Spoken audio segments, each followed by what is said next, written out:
Hi. So for recitation today, there are two things that I'd like us to do. If you didn't get a chance to finish the problem that I ended class with on Wednesday, you should finish that. It's a pretty important problem. The other thing that I just want to talk about briefly and then have you try one or two exercises on is the topic of energy graphs. So, let's consider an isolated system consisting of a particle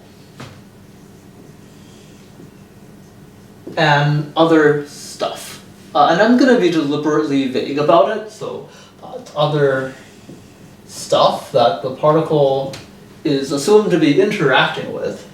But the important thing is that this other stuff is assumed to be fixed in space. I'll draw a nice blob around this. This is an isolated system, or we're assuming the system is isolated. So, by the energy principle,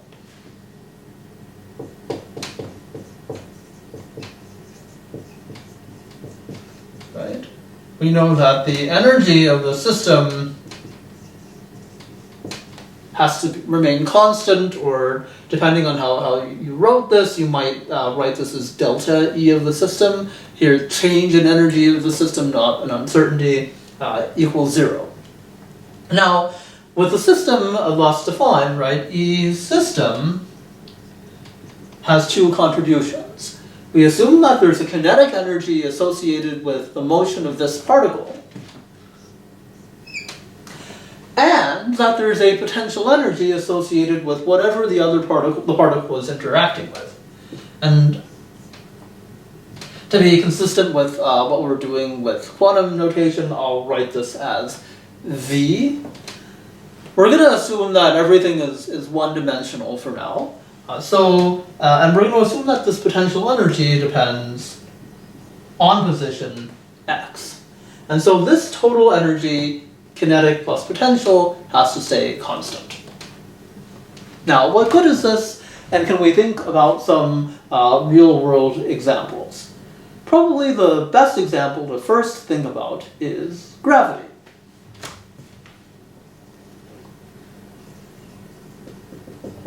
And to be clear, what we mean here is gravity near the surface of the Earth, not the universal gravitation on like planetary or stellar scales.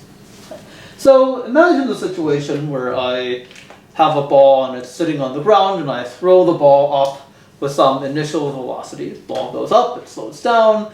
You know how projectiles work, and then it starts falling back towards the ground. We can describe the situation with an energy diagram, a graph just like I talked about. And we can draw this in the following way.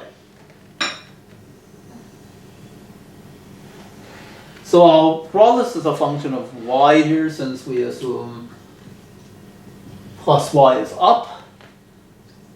And I'll just write energy here on the vertical axis. Now, I have a particle of mass m. You know that the gravitational potential energy is going to go like mg, little g, y. And if I go and graph that, I'm going to get something that looks like this.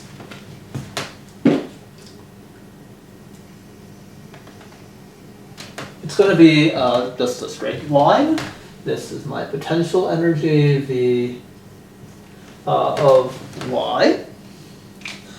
And so let's think about that situation where I threw a ball, right? So initially, right, if I threw it up from the ground, and I know you can't see the ground here, if I threw it up on the ground, from the ground, if I define my 0 of gravitational potential energy to be 0 at the ground, the system at the ground has no potential energy, only kinetic, right? And so I can maybe plot that right there. So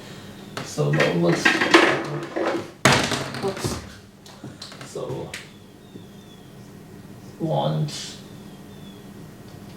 all kinetic. If if I were to draw like an energy bar chart, right, where I show the different kinds of energy, I might just draw it as all kinetic up here and no potential. Now, we know, right, that the system's total energy has to stay constant no matter what the system does. So we can actually just continue this graph for the total energy by drawing a constant or just a horizontal line. So here, this black line is E of the system, and it's constant since the system is isolated and energy is constant. So as the ball continues to go up, so let's just say over, I'll maybe highlight a point right here, right? Here, as it goes up, the ball is slowing down, right? So it's going to have less kinetic energy and some potential energy. Maybe my bar chart looks something like that. We can see that the kinetic energy is going to be equal to this difference, right? This vertical difference. So right here, my kinetic energy is equal to my E cis minus my potential energy. Notice that as my ball moves up vertically upwards, or we go to the right on this graph, notice that these two lines are getting closer and closer together. So my ball's kinetic energy is decreasing as it rises, which makes sense. Now we come over to here. So this, right, this is what we call a turning point.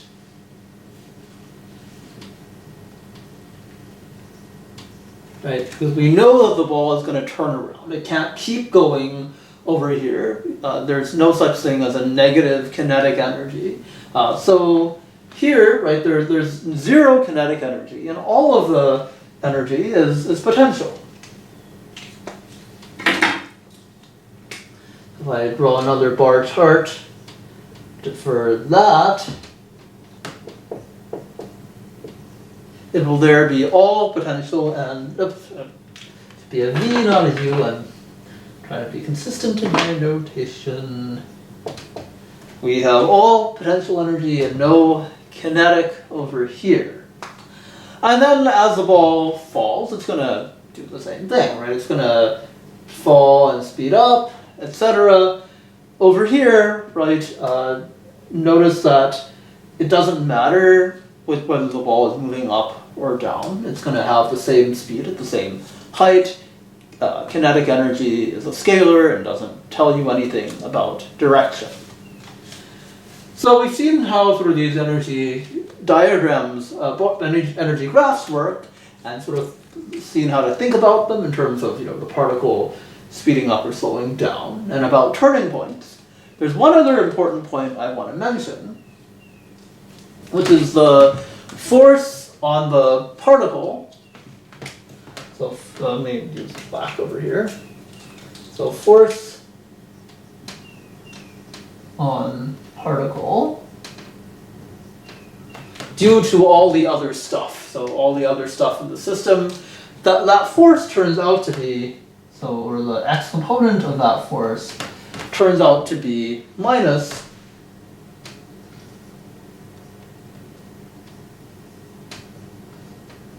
the derivative of the potential energy with respect to position.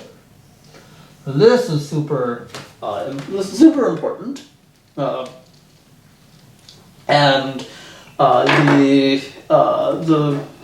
we can see how it works in this case for gravity. Right, the y component of the gravitational force ends up being minus d dy mgy, or since we defined the plus y direction to be up here, this derivative gives us fy, the y component of the force, equals minus mg, which is exactly as it should be. Usually I think about gravity if I'm trying to remember whether the sign is positive or negative out there. So I think that's at least my little way of my way of remembering the minus sign. So yeah, so we've seen how to think about this, seen how the force works here as well.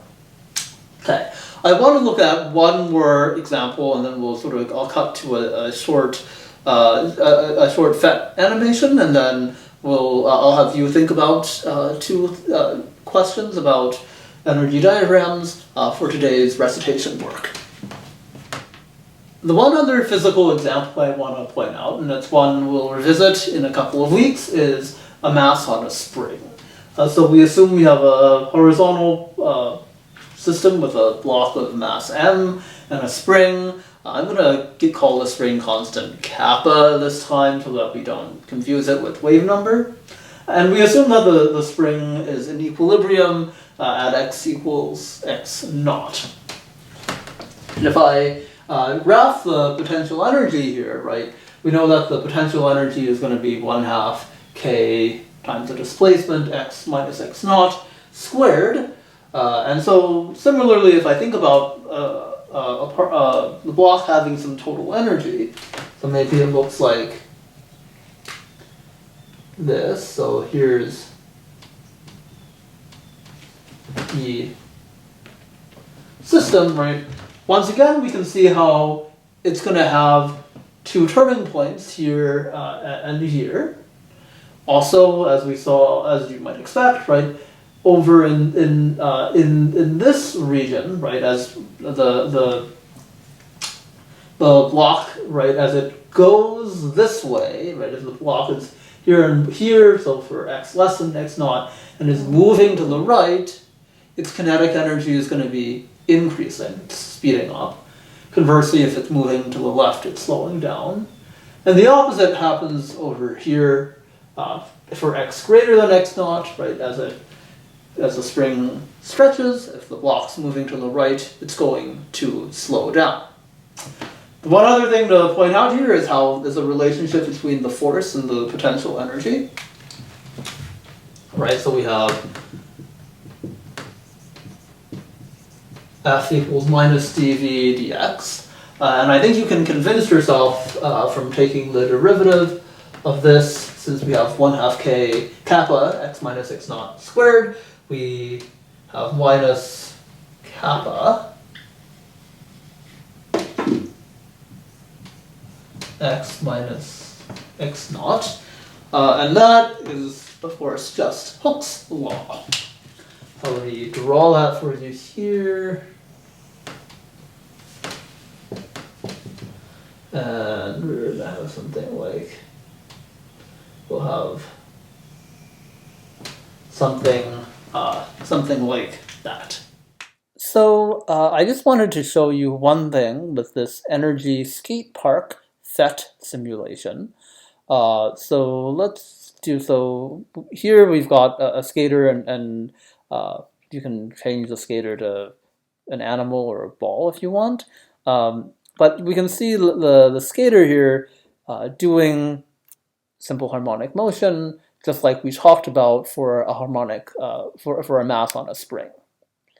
Just to give you a flavor of what we can have, I'm going to change tracks to a more interesting one, namely double well roller coaster, and the roller coaster just means that the skater is not going to fly off the track. And we can just see some behaviors again, sort of speeding up and slowing down as the skater moves in different directions on this here. So here, right, height is analogous to potential energy, so you can really think about the height of the track as the potential energy of the system of skater and Earth here. And you can see how the skater's speed and hence kinetic energy is changing. I'm going to pause this guy and put him there. So there's some things to notice, right? So if I start off, if I return skater, if I grab the skater and put them right here, right, so where their total energy, right, is is less than sort of this, less than the height of this central barrier here, right? The skater is just going to oscillate back and forth here because the skater doesn't have enough energy to get over this energy hump in the middle. I have to give the skater, start the skater up here to have enough energy to get over that barrier and sort of be able to explore the entire range here. And there's probably even a way if I drag this low where the skater is just going to escape off to infinity. I place them here, they're going to oscillate, but now once they have enough energy, they're going to go and escape off to infinity. Okay, so now let's have you think about these two questions. Before we go, there's two quick things about why this has anything to do with quantum mechanics, because there's nothing quantum about either of these two examples. The reason I want to talk about this now is because we'll start soon to look at solutions of the Schrödinger equation for non-zero potential energies. So, want to solve SE when when the potential energy is non-zero, we need to be able to think physically about what those potential energies mean, which is what we've talked about today. The other reason, is that there is another way to write Ehrenfest's, another sort of flavor of Ehrenfest's theorem, which is related to force and potential and momentum. So namely, so Ehrenfest also tells us that dpx